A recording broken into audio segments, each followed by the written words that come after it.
Halo teman-teman semua, jadi di video kali ini kita akan melanjutkan tutorial N8N dan kita akan membahas seputar loop over item. Oke, yang pertama kita bahas dulu konsep dasarnya ya. Jadi loop over item ini digunakan untuk mengulang satu proses ke setiap item data. Jadi kalau misalkan kita punya 10 data, maka not berikutnya akan jalan 10 kali. Nah, satu kali untuk setiap item. Jadi ibaratnya seperti for each ya, kalau misalkan kita ngoding, tapi ini versi visual di N8N. Jadi untuk teman-teman yang sudah belajar coding, itu pasti nggak asing ya yang namanya for each atau for gitu ya, yang intinya tujuannya adalah untuk melooping data ya, atau mengulang data. Nah, kenapa diperlukan? Jadi tanpa looping, maka workflow hanya jalan sekali untuk semua data. Ya, jadi dengan adanya looping, ya, maka workflow bisa mengirim pesan ke setiap pelanggan masing-masing ya. Jadi satu pelanggan dulu dikirim, kemudian lanjut ke pelanggan yang lain kayak gitu. Kemudian menyimpan data satu persatu ke database, jadi nggak langsung semuanya disimpan gitu ya. Kemudian mengambil data API per item dan juga mengolah list panjang jadi otomatis. Nah, sekarang kita bahas cara kerjanya. Jadi N8N ini menerima data berisi beberapa item ya. Dalam tanda kutip ini banyak item gitu ya, banyak data. Misalkan lebih dari 10, lebih dari 20 ya. Baik itu dari Google Sheet atau dari API, dari database ya, atau dari node apapun gitu ya. Nah, loop over item ini memecah semua data tadi ya, semua misalkan ada 10 data, itu dipecah menjadi satu. Ya, jadi dipecah satu persatu. Sehingga node berikutnya itu dieksekusi berulang kali untuk setiap item sampai selesai gitu ya. Jadi data pertama dulu dijalankan, kemudian ambil lagi data kedua, lalu dijalankan lagi data ketiga ya sampai data ke-10. Misalkan itu ada 10 data. Jadi workflow-nya itu berjalan berulang, tapi tetap rapi dan terkontrol. Nah, kapan digunakan? Jadi untuk teman-teman itu banyak yang tanya ya, kapan sih kita harus pakai loop gitu ya. Kapan sih kita harus pakai loop dan kapan kita nggak perlu pakai loop. Jadi kita bisa menggunakan loop over item itu saat kita punya data lebih dari satu. Ya, kita punya data list atau data array atau datanya itu banyak. Kemudian kita ingin menjalankan proses berulang gitu ya. Kemudian kita ingin otomatisasi massal. Misalkan kita mau kirim email, kita kirim WhatsApp, kita upload API atau upload database atau update database ya, dan yang lainnya. Ada banyak sekali sebetulnya. Oke, untuk materinya itu mungkin simple ya tadi sedikit, yang penting teman-teman paham. Selanjutnya supaya lebih paham kita langsung ke prakteknya. Kita langsung ke workflow N8N. Nah, jadi untuk prakteknya itu kita akan menggunakan workflow yang sama ya, sama persis seperti di video sebelumnya. Jadi silakan teman-teman tonton dulu di video ini ya, di video ke-27 di playlist tutorial N8N Bahasa Indonesia. Ini judulnya cara kirim email otomatis ke pelanggan dengan N8N. Jadi kalau kita buka di sini workflow-nya, kita itu pakai not loop over item ini ya. Nanti kita akan jelaskan sedikit lagi ya supaya tambah paham. Jadi yang pertama itu kita misalkan punya data itu ada banyak ya, misalkan di Google Sheet ini sebagai salah satu contoh. Walaupun nanti kita bisa punya data selain Google Sheet gitu ya. Baik itu database, kemudian API gitu ya, dan yang lainnya. Nah, ini contoh saja kita punya data di Google Sheet. Nah, ini misalkan kita punya kolom name dan juga email. Di sini ada banyak ya. Ada misalkan ada 10 data. Nah, kalau misalkan kita nggak pakai loop over item, maka semuanya ini akan langsung dikirim nih ke email. Nah, itu kan kurang bagus ya. Nanti bisa bentrok, kemudian sistemnya ya, workflow-nya itu nanti bisa crash gitu ya.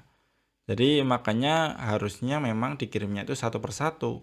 Jadi fulan satu, kemudian data pertama itu dikirim dulu ya. Kemudian data kedua itu lanjut dikirim lagi, data ketiga, data keempat, sampai selesai.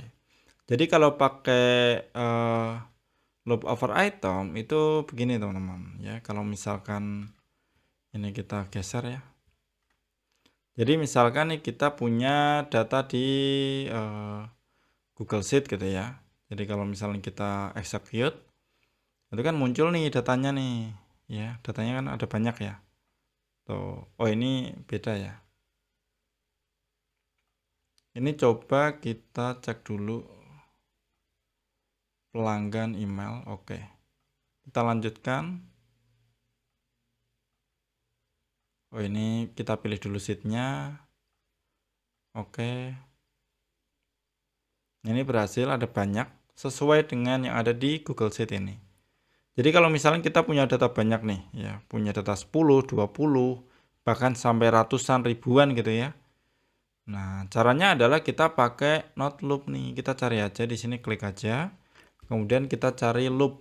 Ya, di sini kan loop over item atau split in page ya. Kita klik aja. Untuk page size-nya ini kita isi satu aja teman-teman. Ya, jadi kita isi satu aja, nanti kepanggilnya itu supaya datanya itu satu per satu. Jadi ini defaultnya itu satu. Ini udah oke. Nah, di sini yang perlu teman-teman ubah adalah bagian replace me. Tuh. Ya. Jadi caranya adalah kita bisa tambah dulu di sini. Misalkan kirim ke email gitu ya. Kirim ke email pelanggan kayak gini. Nah, kalau misalkan sudah replace me-nya ini dihapus. Tuh ya. Jadi kayak gini nih. Ini nanti bebas nih ini setelah kirim email mau dikasih apa gitu ya. Atau sebelum kirim email dikasih apa nih itu bebas. Ya. Nanti kalau misalkan sudah selesai, jadi misalkan data pertama dikirim email, ya lanjut lagi, loop over item, cek lagi, data kedua kirim lagi ya. Sampai data ke-10, misalkan ini datanya 10, sampai selesai baru lanjut di sini nih done. Nah, ini kita bisa bebas. Setelah done ini apakah kita mau kirim email ke admin ya, kirim email pribadi ke kita atau misalkan kita kirim ke WA kita. Juga bisa, misalkan pakai Waha gitu ya. Nah, tinggal kirim ke sini nih, kirim ke nomor kita. Ya. Jadi kalau misalkan datanya sudah semua terkirim email, tinggal dikirim nih ke kita. Semua data itu sudah terkirim, nah kayak gitu, sebagai contohnya. Atau misalkan kirim notif ke Telegram, itu juga bisa. Ya. Bisa kirim ke Telegram. Nah, kayak gini. Ya, paham ya? Jadi untuk teman-teman yang masih bingung itu sebetulnya simpel. Misalnya kita punya data 10 itu kita lempar ke sini loop over item. Jadi biarkan nanti bagian loop over item ini yang menghandle nih, ya, yang menghandle semua datanya. Nanti di looping nih, ya. Satu dulu, kemudian diolah lagi data kedua ya. Sampai selesai, baru setelah selesai ini kita mau apakan. Ya. Mau update ke notifikasi atau update kemana itu bebas. Nah, kalau misalkan pengen lebih aman ya itu bisa dikasih wait nih, delay. Ya, misalkan nggak pengen terlalu cepet gitu ya, kita bisa kasih delay misalkan 5 detik atau 3 detik ya, itu juga bisa, atau 10 detik ya, atau 10 detik. Jadi ketika ambil data baru diambil waktunya 10 detik delaynya. Setelah 10 detik ini baru kirim email. Ya, lanjut lagi data kedua, tunggu dulu 10 detik, kirim lagi ya. Jadi kalau misalkan mau dikasih delay. Seperti itu teman-teman. Jadi kalau misalkan ada yang belum paham ya, itu silakan tanya di kolom komentar di video ini atau bisa join di grup N8N Mastery ya. Jadi linknya ada di sini ya. Kalau misalnya teman-teman buka di YouTube saya, ini saya sudah cantumkan linknya di sini. Dedi Nugroho /produk. Nah, ini silahkan join. Untuk bulan November ini saya kasih promo spesial ya. Kalau sekarang kan masih 30 Oktober ya. Di video ini terrecord, jadi ini belum saya ubah. Nanti kalau mulai 1 November sampai 11 November ini harganya akan jauh lebih murah. Tapi setelah itu nanti saya kembalikan ke harga normal lagi. Oke teman-teman, mungkin sampai di sini dulu untuk videonya ya. Semoga bermanfaat dan sampai jumpa di video selanjutnya.